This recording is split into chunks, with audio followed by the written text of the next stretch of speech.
Hi everyone, this is Varsha and welcome to my channel. आज हम बात करेंगे एनसीएफ 2005 की।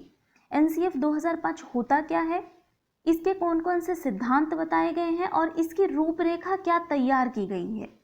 अगर हम पेडागोजी की बात करें तो फॉर ऑल टीचिंग एग्जाम्स, कोई भी टीचिंग एग्जाम्स आप देखेंगे पेपर उठा के, तो जो पेडागोजिकल क्वेश्चन है वो सारे के सारे एनसीएफ पे ही बेस्ड रहते हैं।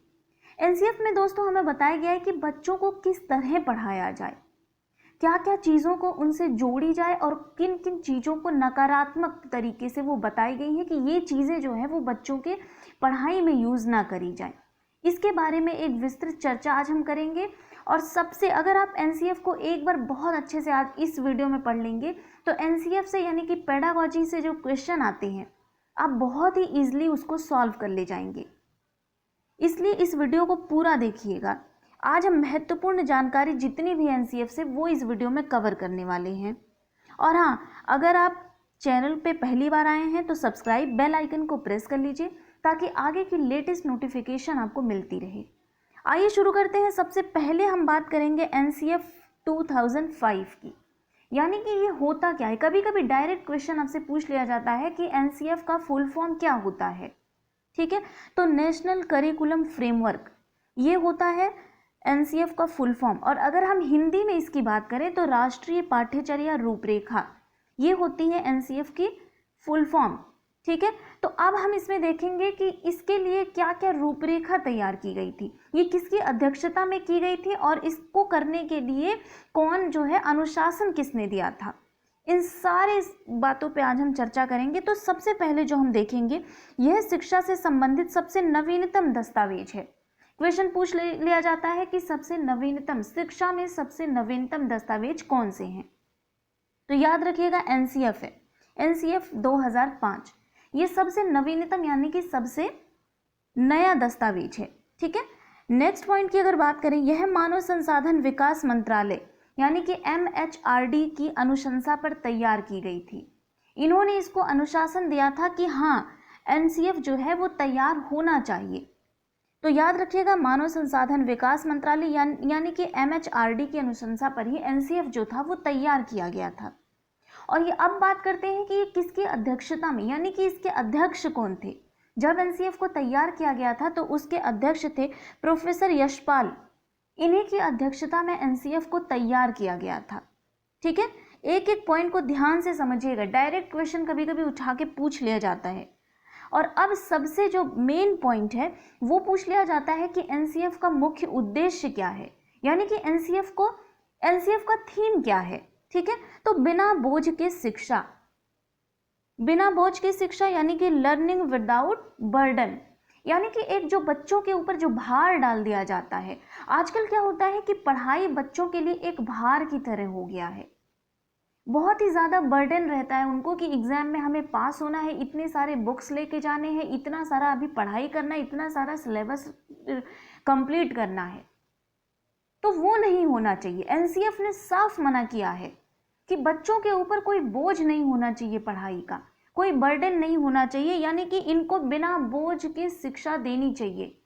ठीक है, ये था एनसीएफ का उद्देश्य, एनसीएफ का थीम। तो अक्सर एग्जाम में पूछा जाता है, डायरेक्ट क्वेश्चन पूछ लिया जाता है।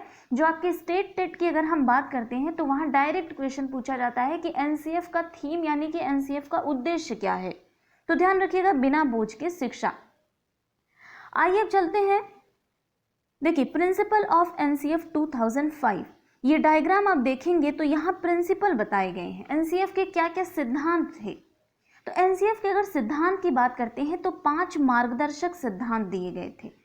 यहां आपको दिख रहा होगा कि एनसीएफ 2005 के 5 मार्गदर्शक सिद्धांत थे। अब वो सिद्धांत कौन कौन से हैं आइए इस पे बात करते हैं। फर्स्ट पॉइंट है ज्ञान को स्कूल के बाहरी जीवन से जोड़ा जाए। देखिए क्या होता है कि जब हम सिर्फ किताबी कीड़ों से परिचित कराएंगे, सिर्फ किताबी कीड़ा बच्चों को नहीं बनाना है, जो रियल में उनके साथ हो रहा है उनके साथ भी हमें उनको कोरिलेट करना है। ठीक है, यानी कि स्कूल की जो शिक्षा है वो उनके घर परिवेश से भी जोड़ी जानी चाहिए, उससे भी उनको कनेक्ट करके रखना पड़ेगा हमें। और अगर हम बच्चे को उसके निजी जीवन से या स्कूल के बाहरी जीवन से हम जोड़ेंगे तो क्या होगा, बच्चा जो होगा वो क्लास में बहुत ही इंटरेस्ट के साथ पढ़ेगा। इसीलिए आपने ध्यान दिया होगा कि कभी कभी क्वेश्चन पूछ लिया जाता है कि बच्चों को भ्रमण पे ले जाना चाहिए, उनको बाहरी चीज भी दिखानी चाहिए कि हाँ ये हमारे पर्यावरण में है, ये हमारे परिवेश में है। ठीक है, तो यहाँ वही बात कही जा रही है कि स्कूल के बाहरी जीवन से भी बच्चों को जोड़ा जाना चाहिए, सिर्फ उनको किताबों तक ही सीमित नहीं रखना है। ठीक है, ये एनसीएफ ने पहला सिद्धांत दिया था। और अगर हम दूसरे सिद्धांत की बात करें तो परीक्षाओं को लचीला बनाया जाए, अधिक लचीला बनाना। अभी क्या होता है कि परीक्षा जो एग्जाम्स होते हैं उसका बर्डन बहुत ही ज़्यादा, और यहाँ तक कि कई बच्चे जो होते हैं वो बीमार तक हो जाते हैं एग्जाम के 1 या 2 दिन पहले, इतना ज़्यादा बर्डन बच्चों के ऊपर रहता है। तो एनसीएफ ने साफ मना किया है, जो परीक्षा की पद्धति है उसको फ्लेक्सिबल बनाना है। ठीक है, उनको लचीला बनाना है, फ्लेक्सिबल बनाना है, यानी कि बहुत ईजिली तरीके से बच्चा जो है वो एग्जाम को बहुत लाइटली ले, इतना बर्डन एग्जाम का ना ले कि एग्जाम में उसको पास ही होना है। ठीक है, थर्ड पॉइंट की बात करते हैं, पढ़ाई की रटंत पद्धति को पूर्णतः खत्म करना। देखिए, कोई भी चीज अगर आप बच्चे को पढ़ा रहे हैं, अगर आप रटवाएंगे तो बच्चा बहुत, अगर उसका मेमोरी बहुत ही ज्यादा तेज होगा तो लगभग 20 दिन या 15 दिन या फिर बहुत ही ज्यादा मान के हम चले तो वो 1 महीना चीजों को रट सकता है। इसलिए हमें जो रोट पद्धति है उसको खत्म करना है। एनसीएफ ने माना है, हमने नहीं, एनसीएफ ने माना है। ये एनसीएफ ने बताया है, ये 5 सिद्धांतों में से जो तीसरा सिद्धांत है वो है कि रटंती पद्धति को, रटना जो है वो नहीं कराना है बच्चे को। ठीक है, ये बात कही जा रही है थर्ड पॉइंट में। और फोर्थ सिद्धांत क्या है, पाठ्यचर्या पुस्तक केंद्रित ना रहे। जो हमारा सिलेबस है, जो हमारा पाठ्यक्रम है, पाठ्यचर्या है, वो सिर्फ किताबों तक ही सीमित ना रहे कि जितना किताबों में लिखा गया है सिर्फ उतना ही ज्ञान हमें बच्चे को नहीं कराना चाहिए। हमें उनको प्रैक्टिकल सोचने के लिए भी देना चाहिए मौका। इसलिए आप लोग देखते होंगे कि आजकल हर एक सब्जेक्ट में, हर एक फील्ड में बच्चे को हमें आगे करना है, चाहे वो सांस्कृतिक हो, चाहे वो गाना गाने के लिए जो प्रोग्राम्स हम एक एक दिन करते हैं स्कूल में उसके लिए हो, चाहे वो डिबेट कोई करवा रहे हैं, हर एक चीज़ में। ऐसा नहीं है कि जो बुक में दिया हुआ है सिर्फ वो पढ़ाना है हमें। ठीक है, और फिफ्थ है राष्ट्रीय महत्व के बिंदुओं को पाठ्यक्रम में शामिल करना। बिल्कुल, जो एक बच्चा होता है उसको हमें हमारे जो राष्ट्रीय महत्व हैं उनके बारे में भी बताना चाहिए, तब जाके राष्ट्रीय महत्व के बारे में बता के बच्चे को क्या फायदा होगा, बच्चा जो होगा वो एक अच्छा नागरिक बन पाएगा। हमारा राष्ट्र क्या है, हमारा जो देश है उसके प्रति हमें कितना श्रद्धावान रहना चाहिए, ये गुण जो है वो बच्चे में हमें विकसित करना है। तो राष्ट्रीय महत्व के बिंदुओं को पाठ्यक्रम में शामिल करना। तो ये थे एनसीएफ ने 5 सिद्धांत दिए थे, 5 मार्गदर्शक सिद्धांत, बहुत ही इंपॉर्टेंट है ये। ठीक है, ध्यान से इसको एक बार देख लीजिएगा कि 5 सिद्धांत जो थे वो कौन कौन से थे। Principle of NCF 2005। क्लियर, आगे चलते हैं हम। एनसीएफ 2005 ने फिर कुछ सिफारिशें की थी। अब उन सिफारिशों के बारे में बात करते हैं। पूरा जो पेडागोजी का क्वेश्चन है सिफारिशों पे ही वो बेस है। ठीक है, बेस बनाता है, ये पेडागोजी का बेस है एनसीएफ। इसलिए एनसीएफ को और जो सिफारिशें हैं इनको बड़े ध्यान से, एक एक पॉइंट को ध्यान से समझिएगा। देखिए, सबसे पहला पॉइंट जो है, विद्यालय पाठ्यक्रम को व्यवहारिक बनाने पर जोर दिया जाए। बिल्कुल, यानी कि चीज़ों को व्यवहारिक बनाया जाए, रियल जो होता है वो बच्चों को बताया जाए। नहीं तो बच्चा क्या होगा, क्लास में बहुत ही निष्क्रिय हो जाएगा, और जब बच्चा क्लास में निष्क्रिय हो जाएगा, जब वो इंटरेस्ट नहीं लेगा, तो ना ही वो क्लास में एक्टिव ही जब नहीं रहेगा तो वो क्लास में ना ही क्वेश्चन पूछेगा, ना ही डिबेट में भाग लेगा, ना ही परिचर्या में भाग लेगा। ठीक है, इसलिए हमें विद्यालय पाठ्यक्रम को व्यवहारिक बनाने पर जोर देना चाहिए। नेक्स्ट पॉइंट है, शिक्षण में विभिन्न सूत्रों का प्रयोग किया जाना चाहिए, जैसे ज्ञात से अज्ञात। देखिए, एक जो बच्चा होता है सबसे पहले उसे ज्ञात से अज्ञात की ओर सूत्र जो है हमारा शिक्षण सूत्रों का प्रयोग, मूर्त से अमूर्त की ओर।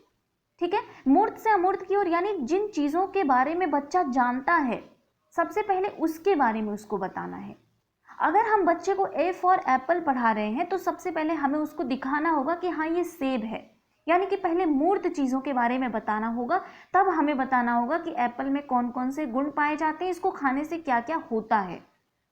ठीक है, और ज्ञात से अज्ञात यानी जिन चीज़ों के बारे में बच्चा जानता है सबसे पहले हमें वो चीज़ बतानी चाहिए। एनसीएफ ने पूरा जोर दिया है इस पे कि शिक्षण सूत्रों का यही प्रयोग करना चाहिए, ज्ञात से अज्ञात, मूर्त से अमूर्त, सरल से कठिन की तरफ लेके जाना चाहिए। ऐसा नहीं है कि जो छोटा बच्चा है उसको हम 8th और 10th की चीजें यानी कि कठिन से सरल हमें नहीं चलना है, हमें सरल से कठिन, पहले हम इजी चीज बच्चों को सिखाएंगे और फिर जाके धीरे धीरे करके हम कठिन की तरफ बढ़ेंगे। क्लियर। वास्तविक ज्ञान पर बल दिया जाए, वास्तविक ज्ञान जो रियल है उस पे हमें बल देना है, वो चीज बच्चे को पढ़ानी है। ठीक है, नेक्स्ट पॉइंट है प्राथमिक स्तर पर मातृभाषा को महत्व दिया जाना चाहिए।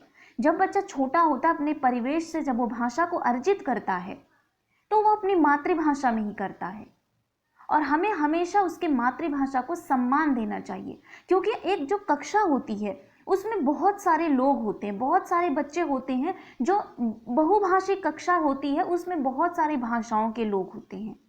ठीक है, तो हर एक बच्चे के मातृभाषा को हमें महत्व देना चाहिए। नेक्स्ट पॉइंट है सांस्कृतिक कार्यक्रमों का उद्देश्य मनोरंजन के बजाय संस्कृति को सिखाना होना चाहिए। बिल्कुल, जो एनुअल फंक्शन होते हैं या फिर जो 15 अगस्त 26 जनवरी जो स्कूलों में मनाए जाते हैं, आजकल आप देख रहे होंगे, वो एक एंटरटेनमेंट के लिए हो गया है। ठीक है, एक मनोरंजन प्रदान करने के लिए वो किया जाता है। तो सिर्फ और सिर्फ मनोरंजन के लिए वो नहीं होना चाहिए, बल्कि हमारी सभ्यता क्या है, हमारी संस्कृति क्या है, नाटक के माध्यम से, कहानी के माध्यम से, एकांकी के माध्यम से हमें ये दिखाना है कि हमारी संस्कृति क्या, हमारे लोकगीत क्या हैं। ठीक है, ये एनसीएफ ने माना है, ये सिफारिशें की हैं एनसीएफ ने। ठीक है, नेक्स्ट चलते हैं, बच्चों की जिज्ञासाओं एवं अनुभवों को कक्षा में महत्व दिया जाना चाहिए। देखिए, प्याजे ने भी आप कहा है कि हर एक बच्चा जो होता है उसके अंदर कुछ ना कुछ गुण अवश्य होते हैं, यानी कि हर एक बच्चा जो होता है वो नन्हा वैज्ञानिक होता है, सिर्फ उसको मौका देना चाहिए। तो बच्चे के अंदर अगर कुछ जिज्ञासा है, कुछ अनुभव हैं, उनको प्रकट करने के लिए उनको अवसर देने चाहिए। ठीक है, इससे पाठ्यचर्या अधिक समृद्ध व रचनात्मक बनेगी। नेक्स्ट पॉइंट है ज्ञान के स्कूल को बाहरी जीवन से जोड़ा जाए। अभी जो हमने पीछे बात की है कि स्कूल ही सिर्फ किताबी कीड़ा बच्चे को नहीं बनाना है, जो स्कूल के बाहर चल रहा है उसके जीवन से भी बच्चों को जोड़ना चाहिए। नेक्स्ट है नैतिक शिक्षा का ज्ञान देना, केवल भाषण व उपदेश के द्वारा नहीं बल्कि अच्छा वातावरण देकर बच्चों को ज्ञान देना। देखिए, सबसे पहले बच्चों में नैतिकता का विकास करना होता है, इसलिए तो शिक्षा दी जाती है कि बच्चा उठना, बैठना, बोलना, चालना, सत्य के मार्ग पे चले, झूठ ना बोले, वो लोगों का, अपने से बड़ों का आदर करे। तो ये सारी नैतिकता बच्चों में तब विकसित होगी। सिर्फ उपदेश देके ये सारी नैतिकता हम बच्चों में विकसित नहीं कर सकते हैं, बल्कि हमें क्या करना चाहिए, एक अच्छा वातावरण देना चाहिए। क्योंकि जो छोटे बच्चे होते हैं वो अनुकरण के द्वारा सीखते हैं, जैसा आप करेंगे वैसा बच्चा भी अनुकरण के द्वारा सीखेगा। आपकी नकल करके बच्चा सीखेगा, तो आपको एक वातावरण क्रिएट करना होगा। नेक्स्ट है रटने की विधि को हतोत्साहित करना, यानी कि बच्चे को कुछ भी रटाना नहीं है। अभिभावकों को शिक्षण गतिविधियों से जोड़ा जाए। देखिए, आजकल जो पेरेंट्स मीटिंग हो रहे हैं इसीलिए कि आपका बच्चा स्कूल में क्या कर रहा है और घर पे क्या कर रहा है, उससे उसको उसके पेरेंट्स को भी इसमें जोड़ना चाहिए, इन्वॉल्व करना चाहिए। ठीक है, ताकि बच्चे जो कर रहे हैं घर पे और स्कूल में वो सारी चीज़ें पता चल पाए। नेक्स्ट है विद्यालय में पुस्तकालय की स्थापना करना और उन्हें पुस्तक चुनने की छूट मिलनी चाहिए। यानी कि विद्यालय में, स्कूल में क्या होना चाहिए, एक लाइब्रेरी होनी चाहिए, और ऐसा नहीं है कि आप फिक्स करेंगे, आप फोर्स नहीं करेंगे बच्चे को कि वो क्या पढ़ना चाहता है। बच्चा जो पढ़ना चाहता है उसकी उसे छूट देनी चाहिए। नेक्स्ट पॉइंट है शिक्षकों को शिक्षण से संबंधित संसाधन समय से पहुंचाने चाहिए। बिल्कुल, किताबों के अलावा जो दृश्य श्रव्य संसाधन है, ये सारे क्या होंगे, ये समय से, ऐसा नहीं है कि आज आपने कोई चैप्टर पढ़ाया और आप जो संसाधन प्रयोग कर रहे हैं, जो शिक्षण संसाधन प्रयोग कर रहे हैं, वो 10 दिन बाद करेंगे।